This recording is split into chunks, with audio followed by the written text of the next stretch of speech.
নমস্কাৰ সাধাৰণ জ্ঞানৰ গুৰুত্বপূৰ্ণ প্ৰশ্ন প্ৰথম প্ৰশ্ন কোন চনত ভাৰতৰ প্ৰথম উপগ্ৰহ উৎক্ষেপণ কৰা হৈছিল শুদ্ধ উত্তৰ হৈছে 1975 চনত ভাৰতৰ প্ৰথমটো উপগ্ৰহ উৎক্ষেপণ কৰা হৈছিল দ্বিতীয় প্ৰশ্ন আন্তঃৰাষ্ট্ৰীয় মহিলা দিৱস কোন তাৰিখে পালন কৰা হয়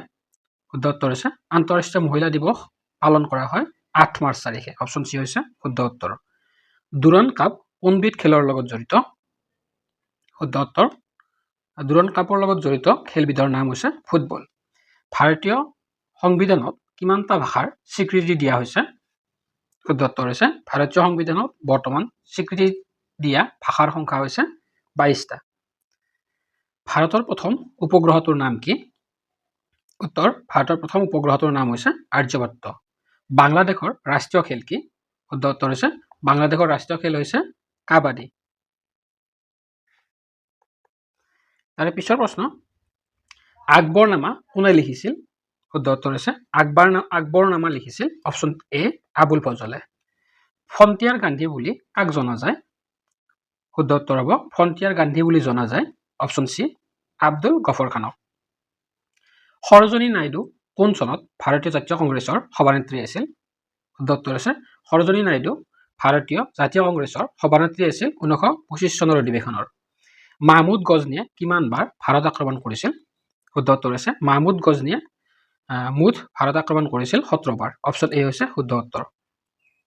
ভাৰত আৰু পাকিস্তানৰ শেষৰ গৰাকী ভাইচৰয়ৰ নাম কি শুদ্ধ উত্তৰ হৈছে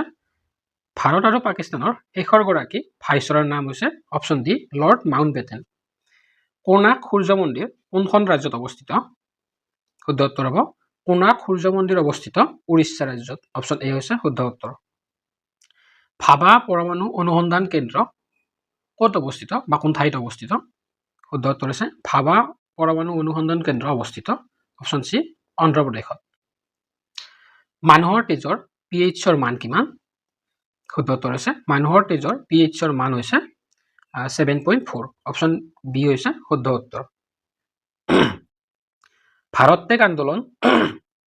কোন চনত হৈছিল শুদ্ধ উত্তৰ হৈছে ভাৰত ত্যাগ আন্দোলন হৈছিল 1942 চনত ভাৰতীয় সেনা দিৱস কোন তাৰিখে পালন কৰা হয় শুদ্ধ উত্তৰ হৈছে ভাৰতীয় সেনা দিৱস পালন কৰা হয় অপচন সি 15 জানুৱাৰী তাৰিখে সম্ৰাট অশোক কোন বংশৰ ৰজা আছিল শুদ্ধ উত্তৰ হৈছে সম্ৰাট অশোক মৌৰ্য বংশৰ ৰজা আছিল অপচন এ হৈছে শুদ্ধ উত্তৰ সুন্দৰবন ডেল্টা কোন নদীৰ পাৰত অৱস্থিত শুদ্ধ উত্তৰ হৈছে সুন্দৰবন ডেল্টা অৱস্থিত গংগা আৰু ব্ৰহ্মপুত্ৰ নদীৰ পাৰত তাৰে পিছৰ প্ৰশ্ন মানৱ শৰীৰৰ সকলোতকৈ সৰু হাড়ডালৰ নাম কি উত্তৰ হৈছে মানৱ শৰীৰৰ সকলোতকৈ সৰু হাড়ডালৰ নাম হৈছে ষ্টেপ অপচন বি হৈছে শুদ্ধ উত্তৰ বৈদ্যুতিক লাইটৰ ফিলামেন্ট কি ধাতুৰে তৈয়াৰী শুদ্ধ উত্তৰ হ'ব শুদ্ধ উত্তৰ হৈছে বৈদ্যুতিক লাইটৰ ফিলামেন্ট তৈয়াৰ কৰা হয় টাংষ্টেন ধাতুৰে অপচন সি হৈছে শুদ্ধ উত্তৰ তাৰে পিছৰ প্ৰশ্ন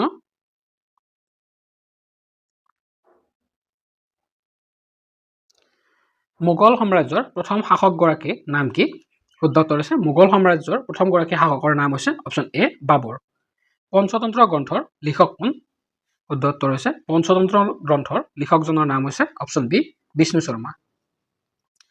কৃষক দিৱস কোন তাৰিখে পালন কৰা হয়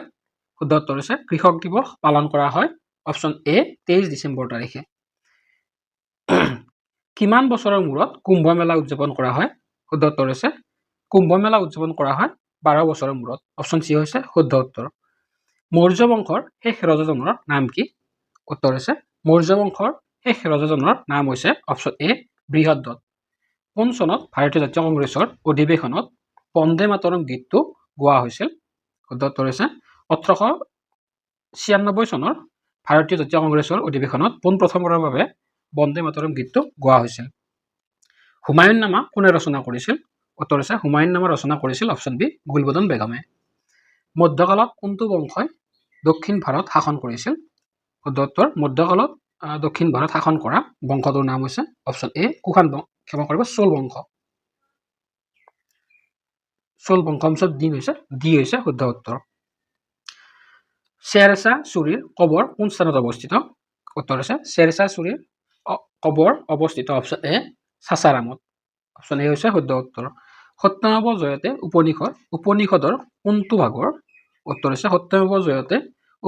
উপনিষদৰ মুণ্ডক ভাগৰ। পাল বংশ কোনে প্ৰতিষ্ঠা কৰিছিল? শুদ্ধ উত্তৰ হৈছে পাল বংশ প্ৰতিষ্ঠা কৰিছিল অপশ্যন চি গোপালে। কোন চনত মুছলিম লীগৰ প্ৰতিষ্ঠা কৰা হয়? শুদ্ধ উত্তৰ হৈছে মুছলিম লীগৰ প্ৰতিষ্ঠা কৰা হয় অপশ্যন ডি 1905 চনত। ইব্ৰাহিম লোডি কোন বংশৰ ৰজা আছিল? শুদ্ধ উত্তৰ হৈছে ইব্ৰাহিম লোডি লোডি বংশৰ ৰজা আছিল অপশ্যন এ হৈছে শুদ্ধ উত্তৰ। বৌদ্ধ ধৰ্মৰ পবিত্ৰ পুথিখনৰ নাম কি? উত্তৰ বৌদ্ধ ধৰ্মৰ পবিত্ৰ পুথিখনৰ নাম হৈছে অপশ্যন এ ত্ৰিপিটক। হৰপ্পা সভ্যতা কোন চনত আৱিষ্কাৰ কৰা হৈছিল? শুদ্ধ উত্তৰ হৈছে হৰপ্পা সভ্যতা আৱিষ্কাৰ কৰা হৈছিল 1921 চনত অপশ্যন এ হৈছে শুদ্ধ উত্তৰ। টিপু চুলতানৰ ৰাজধানীৰ নাম কি আছিল?